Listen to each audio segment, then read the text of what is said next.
வணக்கம். மற்றும் ஒரு செய்தி. வடக்கு கிழக்கில் ராணுவ பிரசன்னம் முடிவுக்கு வர வேண்டும். வடக்கு கிழக்கில் தொடர்ச்சியாக ராணுவம் பிரசன்னத்திற்கு இதனால் ஏற்படும் பாதிப்புகளுக்கும் எதிர்ப்பு தெரிவித்து எதிர்வரும் 15 வெள்ளிக்கிழமை வடக்கு மற்றும் கிழக்கில் பூரண கதவடைப்பு நடைபெறப் போகின்றது. இதற்காக இலங்கை தமிழரசு கட்சி அழைக்கின்றது. அனைவரும் உங்கள் ஆதரவினை எமது மக்களுக்காக, மக்கள் எதிர்காலத்துக்காக தாருங்கள் என சாணக்கியன் கூறுகின்றார். உலக நாடுகளுடைய உலக நாடுகளுக்கு ஒரு இதை கொண்டு செல்லும் முகமாக எதிர்வரும் 15ஆம் தேதி வெள்ளிக்கிழமை ஒரு ஹர்த்தால் போராட்டத்துக்கு இலங்கை தமிழரசு கட்சி அழைப்பு விட்டிருக்கின்றது. 15ஆம் தேதி வெள்ளிக்கிழமை அன்று இந்த ஹர்த்தால் போராட்டத்தை வடக்கு கிழக்கு பூராகவும் நடைமுறைப்படுத்த வேண்டும் என்றதற்கான அழைப்புதல் நாங்கள் விடுத்திருக்கின்றோம். அந்த அழைப்புதல் சம்பந்தமாக பேசுவதற்காகத்தான் இன்று இந்த ஊடக சந்திப்பை ஏற்பாடு செய்திருக்கின்றேன். இந்த முல்லைத்தீவு மாவட்டத்திலே இந்த இராணுவ முகாமிலே தாக்கப்பட்டதாக அந்த பிரதேச மக்கள் எங்களுக்கு சொல்லியிருக்கிறாங்க. இதிலே பல்வேறு செய்திகள் வருகின்றது. அவர்கள் அந்த இடத்துக்கு ஏன் போனார்கள், எதுக்கு போனார்கள், இதெல்லாம் நாங்கள் உண்மையிலே பார்க்க வேண்டிய அவசியமில்லை. இதிலே அடிப்படை பிரச்சனை என்று சொன்னால், ஒரு தமிழ் இளைஞர் ஒருவர் இராணுவத்தினால் தாக்கப்பட்டு சடலமாக ஒரு குளத்திலே அவருடைய சடலமாக அவர் மீட்கப்பட்டிருக்கின்றார். இதுதான் இதனுடைய முக்கியமான விடயம். இன்று மிக முக்கியமான ஒரு விடயம் சம்பந்தமாக பேசுவதற்காக இந்த ஊடக சந்திப்பை மட்டக்களப்பு மாவட்டத்திலே இருந்து மற்ற ஊடக மையத்திலிருந்து ஏற்பாடு செய்திருக்கின்றேன். பலருக்கு தெரிந்த விடயம், ஒரு சில நாட்களுக்கு முன்பாக முல்லைத்தீவு மாவட்டத்திலே ஒரு சில இளைஞர்கள் 66ஆம் பிரிவுக்குரிய இராணுவ முகாமுக்குள்ளே சென்றதாகவும் அந்த இடத்திலே அவர்கள் கடுமையாக தாக்கப்பட்டதாகவும் ஒரு சில நாட்களுக்கு முன்பாக செய்தியிலே வந்திருந்தது. அந்த செய்தியை பார்த்த பொழுது உடனடியாக நாங்களும் இது சம்பந்தமாக சர்வதேச சமூகம், அதே நேரத்தில் வெளிநாடு தூதுவர்கள் அனைவரிடம் இது ஒரு அவசரமான ஒரு விடயமாக பார்க்க வேண்டும் என்றதை அறிவித்திருந்தோம். அதனைத் தொடர்ந்து நேற்றைய தினம் நாங்கள் முல்லைத்தீவு மாவட்டத்திலே நேற்றைய முன்தினம் முல்லைத்தீவு மாவட்டத்திலே முத்தையங்கட்டு குளத்திலே இருந்து ஒரு இளைஞருடைய சடலம் மீட்கப்பட்டதாக செய்திகளே அவதானிக்கக்கூடியதாக இருந்தது. இதிலே ஒரு அபாயமான ஒரு நிலை, இராணுவத்தினால் தமிழ் இளைஞர்களை அடித்து கொலை செய்யும் அளவுக்கு 2025ஆம் ஆண்டிலேயும் இருக்குன்றது ஒரு பாரதூரமான ஒரு விடயம். நாங்கள் இந்த பாரதூரமான ஒரு விடயத்தை அதனோடு சேர்த்து இன்னும் பல விடயங்கள் இருக்கின்றது. ஆனால் மிக முக்கியமாக இந்த பாரதூரமான விடயத்தை கண்டித்து இது சம்பந்தமாக உலக நாடுகளுடைய உலக நாடுகளுக்கு ஒரு இதை கொண்டு செல்லும் முகமாக எதிர்வரும் 15ஆம் தேதி வெள்ளிக்கிழமை ஒரு ஹர்த்தால் போராட்டத்துக்கு இலங்கை தமிழரசு கட்சி அழைப்பு விட்டிருக்கின்றது. 15ஆம் தேதி வெள்ளிக்கிழமை அன்று இந்த ஹர்த்தால் போராட்டத்தை வடக்கு கிழக்கு பூராகவும் நடைமுறைப்படுத்த வேண்டும் என்றதற்கான அழைப்புதல் நாங்கள் விடுத்திருக்கின்றோம். அந்த அழைப்புதல் சம்பந்தமாக பேசுவதற்காகத்தான் இன்று இந்த ஊடக சந்திப்பை ஏற்பாடு செய்திருக்கின்றேன். உண்மையிலே இந்த விடயம் சம்பந்தமாக எங்களுடைய முல்லைத்தீவு மாவட்ட பாராளுமன்ற உறுப்பினர் அண்ணன் ரவிகரனூடாக அறியக்கூடிய தகவலாக இருந்தது. எதிர்மன சிங்கம் கபில்ராஜ் என்றவர் 32 வயது அடைந்தவர். அவருக்கு பிள்ளைகள் இருக்கின்றார்கள். இவர்கள் இந்த முல்லைத்தீவு மாவட்டத்திலே இந்த இராணுவ முகாமிலே தாக்கப்பட்டதாக அந்த பிரதேச மக்கள் எங்களுக்கு சொல்லியிருக்கிறார்கள். இதிலே பல்வேறு செய்திகள் வருகின்றது. அவர்கள் அந்த இடத்துக்கு ஏன் போனார்கள், எதுக்கு போனார்கள், இதெல்லாம் நாங்கள் உண்மையிலே பார்க்க வேண்டிய அவசியமில்லை. இதிலே அடிப்படை பிரச்சனை என்று சொன்னால், ஒரு தமிழ் இளைஞர் ஒருவர் இராணுவத்தினால் தாக்கப்பட்டு சடலமாக ஒரு குளத்திலே அவருடைய சடலமாக அவர் மீட்கப்பட்டிருக்கின்றார். இதுதான் இதனுடைய முக்கியமான விடயம். ஒரு நாட்டினுடைய இனம், தமிழினத்தை சேர்ந்த தமிழர்களை 2025ஆம் ஆண்டிலேயும் கூட இராணுவம் அடித்து கொள்கிற அளவுக்கு இருக்குன்னு சொன்னால் இந்த நாட்டிலே தமிழ் மக்களுக்கு எந்த அளவு தூரம் பாதுகாப்பு இருக்கின்றதை பற்றி மீண்டும் நாங்கள் கேள்வியை எழுப்ப வேண்டும். இது ஒரு சாதாரண விடயமாக சிலர் கடந்து போகலாம். ஆனால் இது ஒரு சாதாரண விடயம் அல்ல. இதே போல இராணுவ முகாம்கள் வடக்கு கிழக்கு பூராவும் இருக்கின்றது. இதே போல ஒரு சம்பவம் தென்னிலங்கையில் எங்கேயாவது நடந்திருக்கா? தென்னிலங்கையிலே நடந்திருந்தால் இன்று அந்த பிரதேசங்கள் எல்லாம் ஒரு பிரதேசங்களிலே பாரிய அளவிலே பிரச்சனை வந்திருக்கும். ஏனென்றால் சிங்கள மக்களை சிங்கள இராணுவம் அடித்து கொண்டால் அப்படி பிரச்சனை வரும். ஆனால் ஒரு தமிழ் இளைஞரை இந்த சிங்கள இராணுவம் அடித்து கொலை செய்யும் பொழுது இந்த விடயத்தை பார்த்து ஒட்டுமொத்த தமிழினமும் மௌனமாக இருக்காமல் நாங்கள் எங்களுடைய கண்டனத்தை தெரிவிக்க வேண்டும். இந்த அரசாங்கம் ஆட்சிக்கு வந்ததுக்கு பிறகு இதிலே குறிப்பாக வடமாகாணத்திலே வன்னி மாவட்டத்தில் இருக்கிற மக்களும் சேர்ந்து தான் இந்த அரசாங்கத்தினுடைய பாராளுமன்ற உறுப்பினரை கடந்த பாராளுமன்ற தேர்தலை உருவாக்கினார்கள். இந்த அரசாங்கம் வந்ததுக்கு பிறகுதான் இந்த சம்பவம் நடந்திருக்கு. இதிலே சிலர் சொல்லலாம், இல்லை கடந்த அரசாங்கங்கள் போல் இல்லாமல் இராணுவ சிப்பாய்கள் கைது செய்யப்பட்டிருக்கிறார்கள். ஆனால் கைது செய்யப்பட்டதுன்றதுக்காக அந்த இழந்த உயிரை நாங்கள் மீண்டும் எடுக்க முடியாது. அந்த பிள்ளைகளுக்கு தன்னுடைய தந்தை திருப்பி கிடைக்க மாட்டார். அந்த மனைவிக்கு தன்னுடைய கணவர் மீண்டும் கிடைக்க மாட்டார். இது இன்றைக்கு கபில்ராஜுக்கு நடந்த சம்பவம் நாளைக்கு சாணக்கியனுக்கும் நடக்கலாம், இந்த மாவட்டத்தில் இருக்கிற எவருக்கும் நடக்கலாம், வடக்கு கிழக்கில் இருக்கிற எந்த தமிழனுக்கும் நடக்கலாம். இந்த விடயம் சம்பந்தமாக நாங்கள் அலட்சியமாக இருப்போமா இருந்தால் இது எதிர்வரும் காலங்களிலே எங்களுடைய ஒட்டுமொத்த தமிழினத்தையும் தொடர்ந்தும் இராணுவ கடுப்பிடிக்குள்ளே இராணுவ கடுப்பிடியை நாங்கள் ஏற்றுக்கொள்கிறோம் என்ற செய்தியை சொல்கிற விடயமாக இருக்கும். அந்த வகையிலே தான் தமிழ் மக்களுடைய பிரதானமான கட்சி, வடக்கு கிழக்கில் இருக்கிற பிரதானமான கட்சி, வடக்கு கிழக்கிலே சகல மாவட்டங்களிலேயும் தேர்தல் மாவட்டங்களிலேயும் பாராளுமன்ற உறுப்பினர்கள் மக்களால் தெரிவு செய்யப்பட்ட கட்சி என்ற அடிப்படையிலே இந்த பொறுப்பை தமிழ் மக்களுடைய சார்பில் இலங்கை தமிழரசு கட்சி முன்னெடுக்கின்றது. இந்த போராட்டத்துக்கான அழைப்புதல் தமிழரசு கட்சி விட்டிருக்கு சொன்னால் அந்த அழைப்புதலை விடுவதற்கான அந்த அங்கீகாரம் தமிழ் மக்கள் எங்களுக்கு தான் தந்திருக்கிறார்கள். இந்த நேரத்திலே நாங்கள் மௌனமாக தமிழ் மக்களுடைய சார்பிலே தமிழ் மக்களுடைய பிரதியாக நாங்கள் இருக்க முடியாது. அதற்காகத்தான் இந்த போராட்டத்துக்கான அழைப்பை நாங்கள் விடுத்திருக்கிறோம். இதே போல இன்னும் எத்தனையோ பிரச்சனை இருக்கின்றது. பலர் பேசுகிறார்கள், 2025ஆம் ஆண்டு தொழில்நுட்பம் இந்த அளவு வளர்ந்திருக்கு, எல்லாருடைய கையிலையும் டெலிஃபோன் இருக்கு, ஃபேஸ்புக் இருக்கு, இன்ஸ்டாகிராம் இருக்கு, டிக்டாக் இருக்கு. இப்படியான காலப்பகுதியிலே இராணுவம் பயமில்லாமல் தாங்கள் தப்பிவிடலாம் என்ற நம்பிக்கையிலே ஒரு தமிழ் இளைஞரை அடித்து கொலை செய்கிற அளவுக்கு துணிச்சலாக இருக்கிறார்கள் என்று சொன்னால் 2009ஆம் ஆண்டுக்கு முதல் எவருமே இல்லாத, சர்வதேச மேல்பார்வையும் இல்லை, உள்நாட்டுக்குள்ளே வெளிப்பிரதேசத்திற்குள் போக முடியாது, கேமரா இல்லை, இன்டர்நெட் இல்லை, டெலிஃபோன் இல்லை. இப்படியான காலப்பகுதியில் எத்தனை அநியாயங்களை செய்திருப்பார்கள். இதிலே செம்மணி போல மனித புதக்குடிகள் சம்பந்தமான அகழ்வு பணிகள் முன்னெடுக்கிறார்கள்.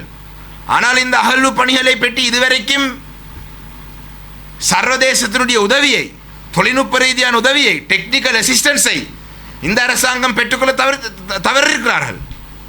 கடந்த மாதம் பிரித்தானிய பாராளுமன்றத்தை சேர்ந்த பாராளுமன்ற உறுப்பினர் இங்கே வருகை தந்த பொழுது பிரித்தானிய பாராளுமன்றத்திலே எங்களுடைய ஒரு தமிழ் பாராளுமன்ற உறுப்பினர் இந்த செம்மணி பிரச்சனை தொடர்பாக அந்த பாராளுமன்றத்திலே பேசிய பொழுது அந்த நாட்டில் இருக்கிற ஃபாரின் செக்ரட்டரி, FCDO ஆஃபீஸ், அந்த ஃபாரின் செக்ரட்டரி ஒரு அறிக்கையை விட்டிருந்தார்.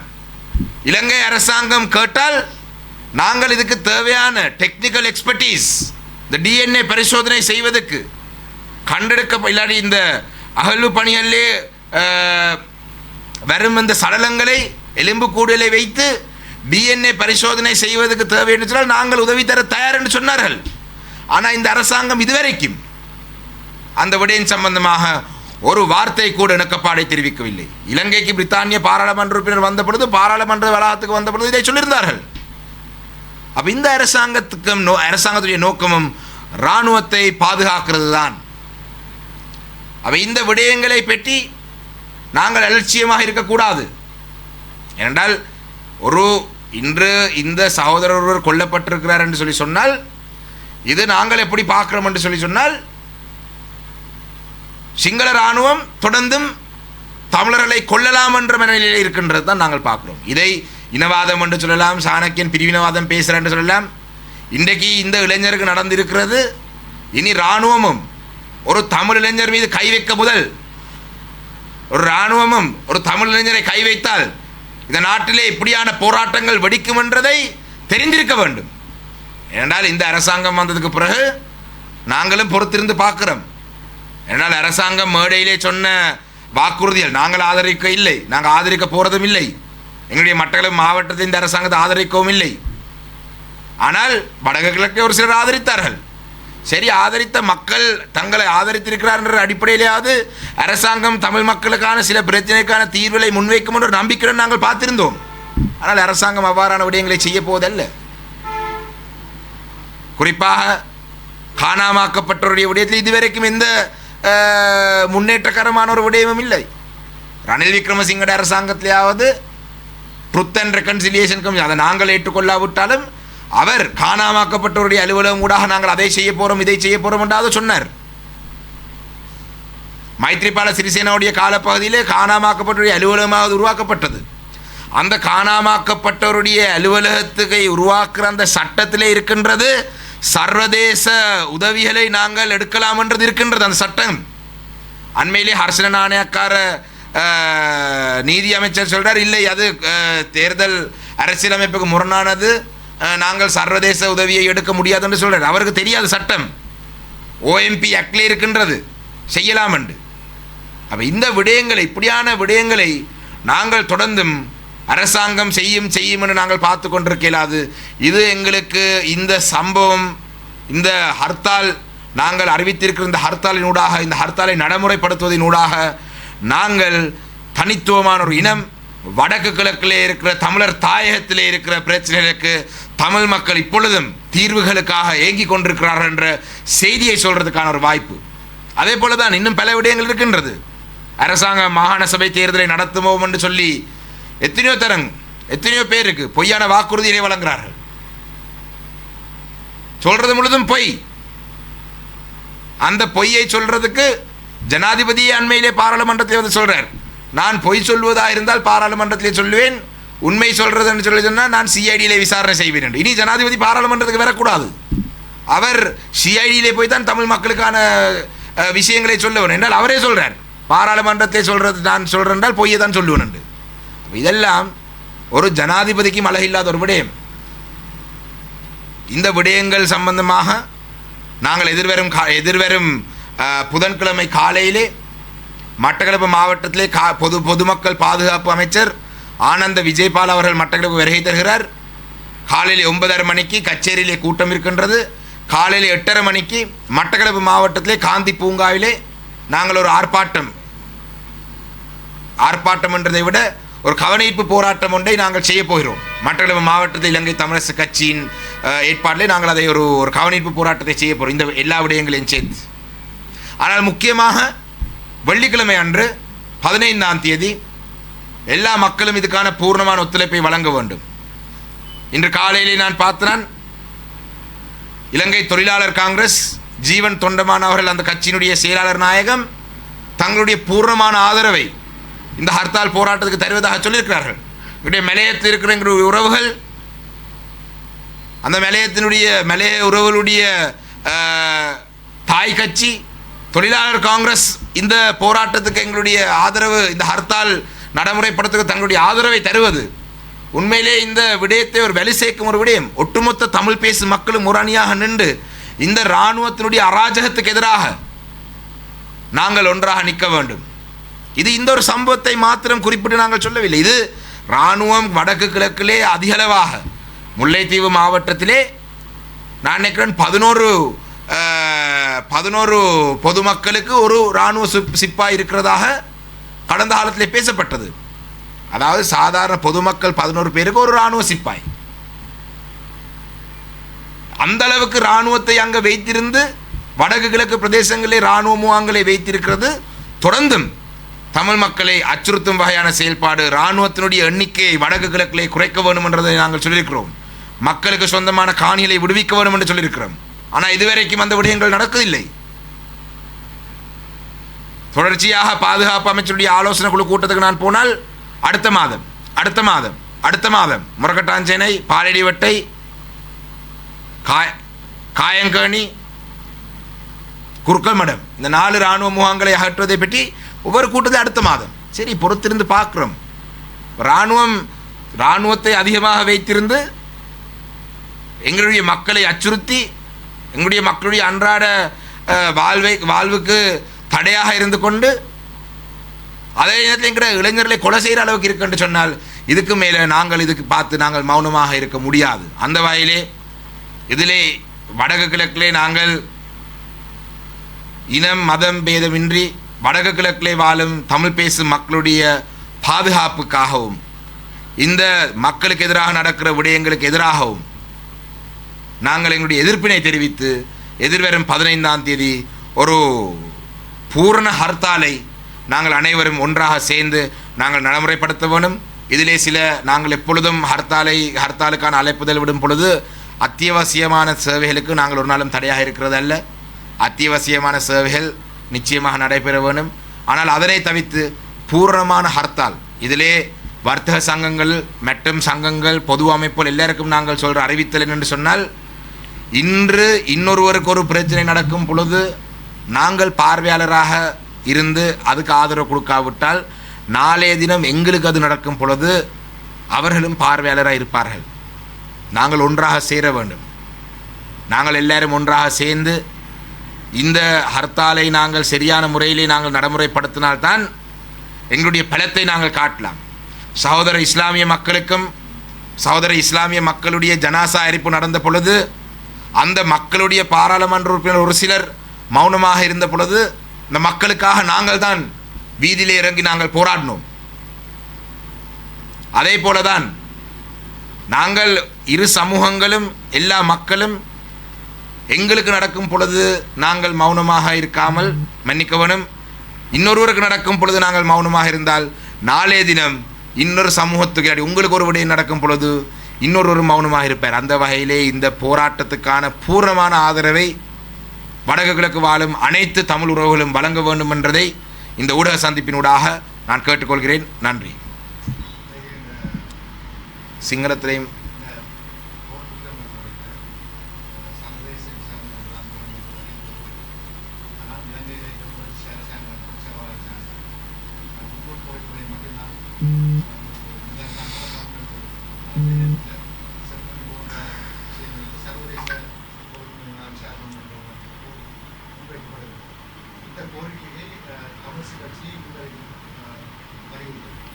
தமிழரசு கட்சி தான் சர்வதேச விசாரணை வேணும் என்று முதலாவதாக சொன்னது, இரண்டாவதாக சொன்னது, மூன்றாவதாக சொல்றதும் தமிழரசு கட்சி தான். அன்றும் சொன்னது நாங்கள் தான், இன்றும் சொல்றது நாங்கள் தான். ஒரு சிலர் சர்வதேச விசாரணையிலே, அதாவது ஒரு சிலர் என்று சொன்னால் ஒரு சில கட்சிகள், நாங்கள் இதில் நீங்கள் இந்த கேள்வியை நாங்கள் ஒன்றாக நின்று ஒரு அரசுக்கு எதிரான ஒரு போராட்டத்தை நடத்த வேண்டிய நேரத்திலே இந்த கேள்வியை கேட்கறதினூடாக சில நேரங்களிலே இந்த ஊடக சந்திப்பில் இந்த கேள்வியை கேட்கறதினூடாக சில முரண்பாடுகள் வரலாம். ஆனால் அந்த காரணங்களினால நான் அவர்களுடைய நிலப்பாடை பற்றி சொல்லவில்லை. சர்வதேச விசாரணை வேணுமென்றது நாங்கள் தொடர்ச்சியாக சொல்கிறோம். அதிலே சில சட்ட ரீதியாக இருக்கிற நடைமுறை செய்யக்கூடிய விஷயங்கள், நடைமுறைப்படுத்த முடியாத விஷயங்கள் என்றெல்லாம் இலங்கை தமிழரசு கட்சியிலே இருக்கிற சில கருத்துக்களை வைத்துக்கொண்டு நாங்கள் சர்வதேச விசாரணைக்கு எதிரானவர் என்று சிலர் சொல்லியிருக்கிறார்கள். அது முற்றுமுழுதாக போய் அன்றும் இன்றும் நாளைய தினமும் இந்த சர்வதேச விசாரணை நடக்கும் வரைக்கும், சர்வதேச ரீதியாக ஒரு நீதி கிடைக்கும் வரைக்கும் இந்த விடயத்தை கைவிடாமல் பொறுப்புக்கூறல் விடயத்தை தொடர்ந்து முன்னெடுக்கிறது இலங்கை தமிழரசு கட்சி. இந்த விஷயத்தை நாங்கள் தொடர்ந்து முன்னெடுப்போம். எத்தனையோ நாடுகள் இருக்கின்றது, 30-40 ஆண்டுகளுக்கு பிறகும் குற்றவாளிகள் தண்டிக்கப்பட்டிருக்கிறார்கள். நாங்கள் இப்போ 16 ஆண்டுகளை கடந்திருக்கிறோம். விடுதலை போராட்டம் மௌனிக்கப்பட்டதுக்கு பிறகு 16 ஆண்டுகளை நாங்கள் கடந்திருக்கிறோம். ஆனால் 16 ஆண்டுகள் கடந்தும் இந்த விசாரணைகள் நடத்தப்பட வேணும், நடைபெற வேணும் என்றதை நாங்கள் தான் சொல்கிறோம்.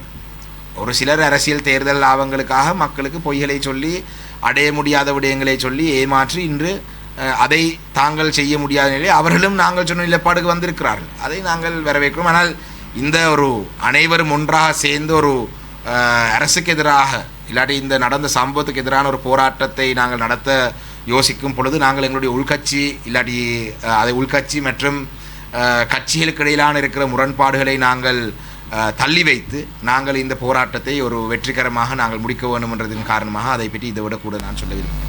இலங்கை தமிழரசு கட்சி has called for a hartal protest on the 15th of August 2025, and the reason why we have called for a full closure of shops and business establishments and all activities to be halted in the north and the east on the 15th is because a youth, Kabil Raj, Edirmana Singham Kabil Raj, 32-year-old, was allegedly killed by the army, and later the body was found in the Muthenkatta tank, and this raises serious concerns within the Tamil community, because in the year 2025, 16 years after the end of the war, if a Tamil youth can still be killed by the army, this raises serious concerns for the Tamil people who live in this country about their safety in this country. And we acknowledge that the government has made a few arrests, but it is not good enough. Under the NPP government, the government promised various reforms. The security sector reform, they promised to dismantle military camps, they promised to demilitarize the north and the east, they promised that they will take action on serious action on some of the key accountability issues. However, especially the emblematic cases were to be investigated, but however, almost after 1 year since Andrakumara Dissanayake has been elected as president, we don't see any progress that is satisfactory. So therefore, as the main party in the north and the east, and the third largest party in parliament, and the largest party of the Tamil people with the elected representatives from each electoral district, we have called for a hartal on the 15th of August, and we hope to send a serious message to the government and to the international community that matters like this will not be tolerated by the Tamil people. It is unacceptable that a young person has lost his life due to the military's brutality. So therefore, we hope to send a very serious message that the north and the Tamil people who live in the north and the east, the Tamil speaking people, are not happy, and to show our displeasure, we have called for this hartal. Thank you. අද දවසේ මේ මාධ්‍ය සාකච්ඡාව මඩකලපුව දිස්ත්‍රික්කයේදී Madakalapuwa press club Batticaloa press club එකේ කැඳවන්න තීරණය කරේ. පහුගිය දින කීපයකට පෙර මාධ්‍ය වාර්තා වුණා මුලතිව් දිස්ත්‍රික්කයේ තරුණිය කීප දෙනෙක් 63 වෙනි 63rd division 63 වෙනි division එකේ කැම්ප් එකට මුලතිව් දිස්ත්‍රික්කයේ තරුණිය කීප දෙනෙක් ගිය බවත්, ඒ තරුණිය කීප දෙනාට එම කැම්ප් එකේදී පහර දුන් බවත්, ඒ පහර දුන් තරුණියෝ 4 දෙනාගෙන් 3 දෙනෙක් එතනින් පලා ගිය බවත්, පලා ආපු බවත් ඔවුන් මාධ්‍යයට කියලා තිබ්බා. ඒ පහර දුන්න බවත්, ඒ පහර එතනට ගිය බවත්, ඒ සියලු දේ ඒ බේරිලා ආපු 3 දෙනා තමයි කිව්වේ. ඊට පස්සේ 4 වෙනි පුද්ගලයා හොයාගන්න බැරි තත්ත්වයක් තිබ්බා. ඒ 4 වෙනි පුද්ගලයා මං හිතන්නේ දිස්ත්‍රික්කයේ ජනතාව හොයලා ඒ කැම්ප් එකටත් ගිහිල්ලා තිබ්බා. යාවට ප්‍රදේශවල හොයලා තිබ්බා. හැබැයි ඒ තරුණයාව හොයාගන්න බැරි වුණා. පසුව පෙරේදා දවසේදී ඒ තරුණයාගේ බොඩි එක මුත්තේන්කට්ට කුලම් කියන ඒ වැවේ පාවෙලා හම්බුණා. කියන්නේ ජීවිතුන් අතර හිටපු තරුණෙක් පහර දීමට ලක් වෙලා ජීවිතක්ෂයටපත් වෙලා වැවක හම්බුණා. ඉතින් මේක ඊ타ත්ම බැරෑරුම් ප්‍රශ්නයක්. අපි දන්නවා යම්කිසි පුද්ගලයන් මේ සම්බන්ධව අත්අඩංගුවට අරන් තියනවා කියලා අපි මාධ්‍ය දැක්කා. හැබැයි මෙවන් සිදුවීමේ පසුබිම තමයි අපිට තියෙන ගැටලුව. ඒ කියන්නේ අපි දිගින් දිගටම කියනවා මෙවන් දිස්ත්‍රික්කවල ජනතාවට අයිති ඉඩම්වල, එහෙම නැත්නම් පාසල්වල, එහෙම නැත්නම් පිට්ටනිවල, පාසල්වල පිට්ටනිවල, එහෙම නැත්නම් පෞද්ගලික ඉඩම්වල විශාල වශයෙන් උතුරු සහ නැගෙනහිර ප්‍රදේශයේ හමුදා කඳවුරු පිහිටවලා ඒ හමුදා කඳවුරු ඉවත් කරනවා. ඒ හමුදා කඳවුරු අවශ්‍ය නැති හමුදා කඳවුරු ඉවත් කරනවා කියලා එක එක නොයෙක් ආණ්ඩු වල පොරොන්දු දීලා තියෙනවා. මේ ආණ්ඩුවෙත් පොරොන්දු දීලා තියෙනවා. හැබැයි මෙවන් සිදුවීමක් සිදු වෙලා තියෙනවා ඊයේ දවස් මේ සත්‍ය තුළත මුල්ලේතිව දිස්ත්‍රික්කය. ඒක නිසා අපි මේට විරුද්ධව මේ සිදුවීමට හෙලා දකිමින් උතුර සහ නැගෙනහිර තියෙන දිස්ත්‍රික්ක 8ේම උතුර සහ නැගෙනහිර තියෙන දිස්ත්‍රික්ක 8ේම හර්තාල් ව්‍යාපාරයකට අපි ජනතාවට ආරාධනා කළා තියෙනවා. ඒක නිසා ඊළඟේ තමිල්සෙ කච්චි දෙමළ ජනතාවගේ ප්‍රධාන පක්ෂයේ වශයෙන් උතුර සහ නැගෙනහිර නියෝජනය කරන ප්‍රධාන පක්ෂයේ වශයෙන් පාර්ලිමේන්තුවේ විපක්ෂයේ ඉන්න දෙවෙනි ප්‍රධාන පක්ෂයේ වශයෙන් ඊළඟේ තමිල්සෙ කච්චි පක්ෂයට විශාල වගකීමක් තියෙනවා. මෙවන් සිදුවීමක් සිදු වෙනකොට එම වැරැද්ද හෙලා දකින්න. ඒක නිසා 15 වෙනිදා සිකුරාදා උතුර සහ නැගෙනහිර තියෙන දිස්ත්‍රික්ක 8ේම හර්තාල් ව්‍යාපාරයකට ඊළඟේ තමිල්සෙ කච්චි පක්ෂය ආරාධනා කළා තිනවා. මේම හර්තාල් ව්‍යාපාරය තුලින් උතුර සහ නැගෙනහිර තියෙන සියලුම ව්‍යාපාරික ස්ථාන කඩ ඒ වගේම සියලු දේම වසා දමන්න අපි ජනතාවගෙන් ඉල්ලා සිටිනවා. අනිවාර්යයෙන්ම මේ ඉතා සාර්ථක ලෙස අපි කරනවා. මේ කිරීම තුලින් අපි බලාපොරොත්තු වෙන්නේ රට තුල මේ ජාතික ජන බලවේගයේ ආණ්ඩුව ආවන් පස්සෙත් මෙවන් සිදුවීමක් සිදු වෙන්න ඉඩ තියෙනවා කියන එක අපි පැහැදිලිව කියන්න ඕනේ. මොකද මේක ඉතා පැහැදිලිවම ලංකාවේ වෙන කොන දිස්ත්‍රික්කයක මෙහෙම දෙයක් සිදුලා තිබ්බනම් මීට වඩා මේකේ තියෙන රියැක්ෂන් එක වෙනස් වෙන්න පුළුවන්. හැබැයි මේ දෙමළ තරුණයෙක්ට පහර දීලා ඝාතනය කිරීම සම්බන්ධව චෝදනා එල්ල වෙලා තියෙන්නේ හමුදාවට.